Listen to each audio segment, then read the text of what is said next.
Welcome back to Hot Water Wrestling. I was inspired today. I was on YouTube and I saw some guys talking their jive. And one of the guys reminded me of Rowdy Roddy Piper.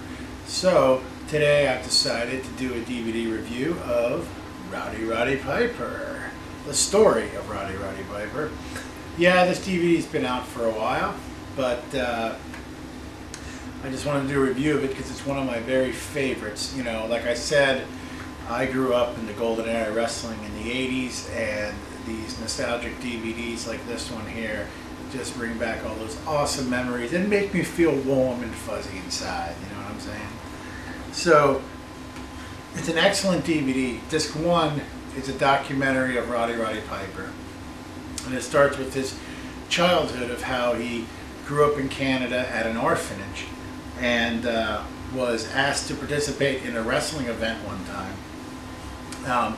He went and did so. I think it was the priest that told him, you know, if you want to get out of here, I know someone who's doing a wrestling promotion, you should go down there and see these guys.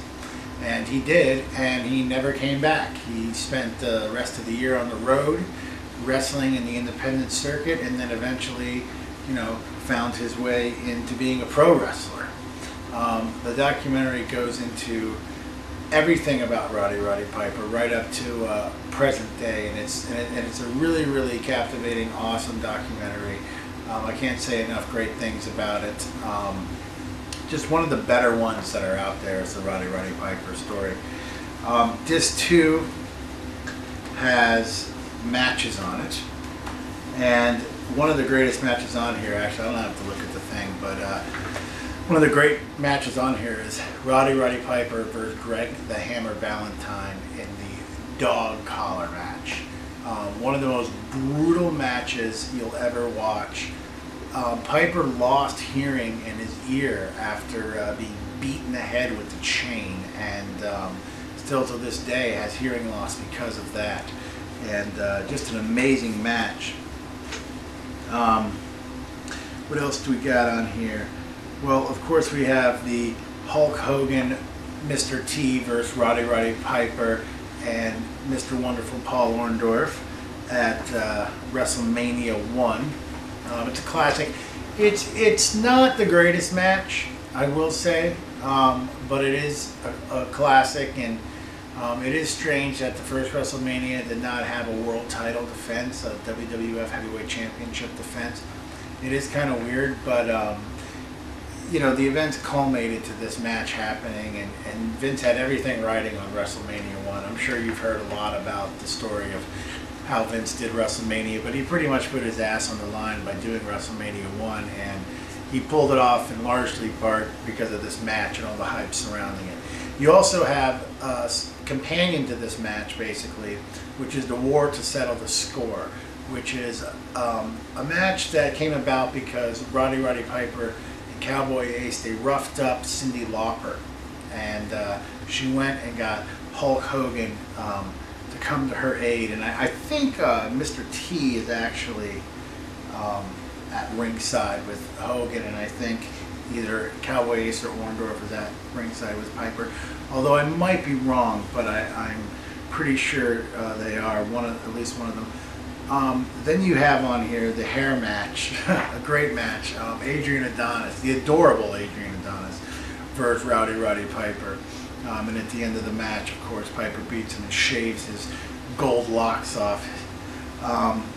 You have on here a great match, which is the Intercontinental Championship, Rowdy Roddy Piper versus Bret the Hitman Hart. And when you watch the documentary that comes with this DVD, Piper says that it's probably his finest moment in the ring, and I have to agree with him. It really is an amazing match. It's the match that elevated Bret Hart to a singles superstar, because he was of course known as part of the Hart Foundation beforehand. And this is the match that really put Bret Hart on the map as a singles superstar, and it's where he won his first singles title, which is the Intercontinental title. So really, really awesome match. What else do we have on here as far as matches? All of them are pretty darn good. There's no bad ones.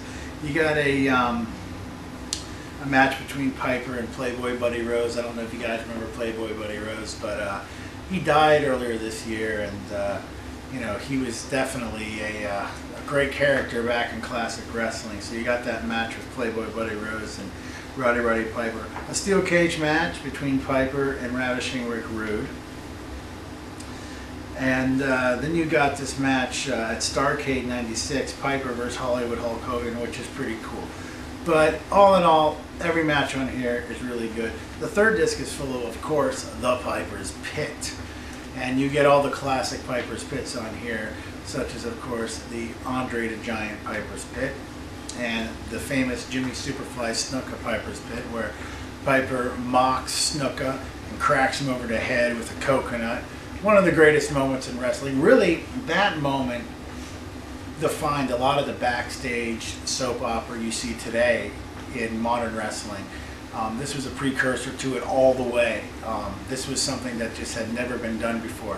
Piper's Pit broke so much ground. In fact, outside of his wrestling, I think Piper is more well known for Piper's Pit. He probably made his mark in professional wrestling because of Piper's Pit, not really his in-ring work.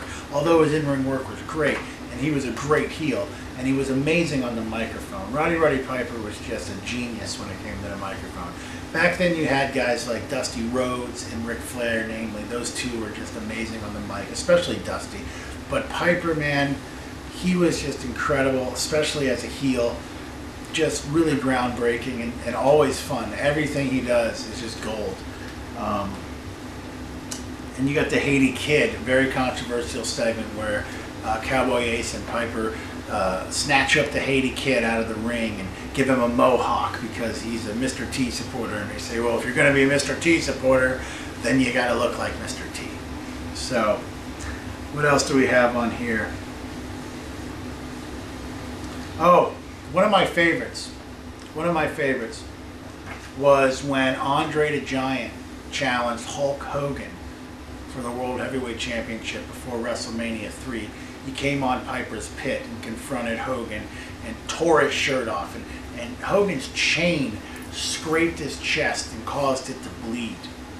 It was a really amazing moment. I was a little kid when I saw this, and I was just completely blown away that Andre the Giant would become a bad guy at the time. We didn't know the word heel. It was just bad guy. But that the Giant would become a heel. And it just awestruck me. I was like, oh my God. And he had torn Hogan's shirt off and sent him down to the ground. And I knew he meant business. And it's still to this day one of the greatest Piper's Pit is when the Giant challenges Hulk Hogan to the world title at WrestleMania 3. And you also have Jesse Ventura, who's on that episode of Piper's Pit. It's just all around a great one. But I can't say enough great things about Rowdy Roddy Piper. If you haven't checked this DVD out, just get it. You can probably get it used now for $8-9 on Amazon or something. But it's even worth picking up brand new if you can find it brand new. It's just an amazing DVD. You'll be very happy you did it, especially if you like classic wrestling, and especially if you're someone who grew up during this time. Well, it's just a great document to have. So anyways, that's my review of the story of Rowdy Roddy Piper, or rather, Born to Controversy, the Rowdy Roddy Piper story. Pick it up and keep tuning in to Hot Water Wrestling. I'll see you next time.